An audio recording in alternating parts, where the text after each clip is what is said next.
Müəllimlər, bu günlər sizlər üçün 5-ci sinif texnologiya dərsliyinin 15-ci mövzunu izahını verəcəm. 15-ci mövzu dəyərli müəllimələr, metal ilə işləmək üçün iş yeri, alət və tərtibatlardır. Deməli, bilirik ki, metalla işləmək üçün bizə xüsusi seçilmiş bir iş yeri lazımdır.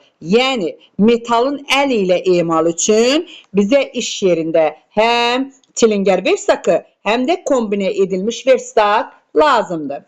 Deməli, dəyərli müəllimələr, çilingər versakının 6 hissəsi var.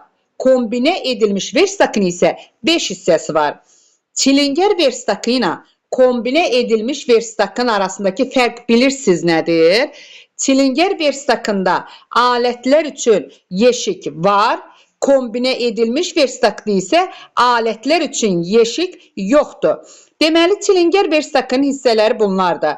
Deməli, metal karkaslı, stol üstü qapaq, qoruyucu tor, yəni ekranı, məngənəsi var, alətlər üçün yeşikləri var, bir də oturacağı var. Amma kombinə edilmiş versakda isə metal karkası var, stol üstü qapağı var, qoruyucu tor, yəni ekranı var, məngənəsi var. Bir də oturacağı var, amma alətlər üçün yeşik, deməli, kombinə edilmiş versakda yoxdur. Bilirik ki, dəyərli müəllimələr, versakın emalı zamanı pəstahı bərkitmək üçün biz çilingər məngənəsindən istifadə edirik. Gəlin görək, bəs çilingər məngənəsinin neçə hissəsi var? Çilingər məngənəsinin də 5 hissəsi var. Deməli, vinti var, hərəkətsiz dodağı var, hərəkətli dodağı var, dayaq çatısı var, dəstəyi var, yəni lingi vardır. Çilingər məngənəsinin, gəlin görək, məngənənin iş prinsipi necədir?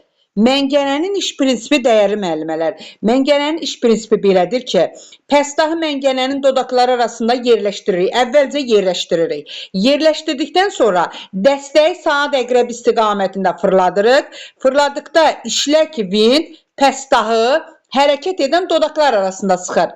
Deməli, dəstəyi saat əqrəb istiqamətində fırlatdıqda işlək vint həmən o pəstahı hərəkət edən dodaqlar arasında sıxır. Daha sonra biz onun etibarlı bərkidiyinə əmin olandan sonra pəstahı emal edirik. Bəs məngənənin sxemi necədir? Məngənənin sxemində nə göstərilib?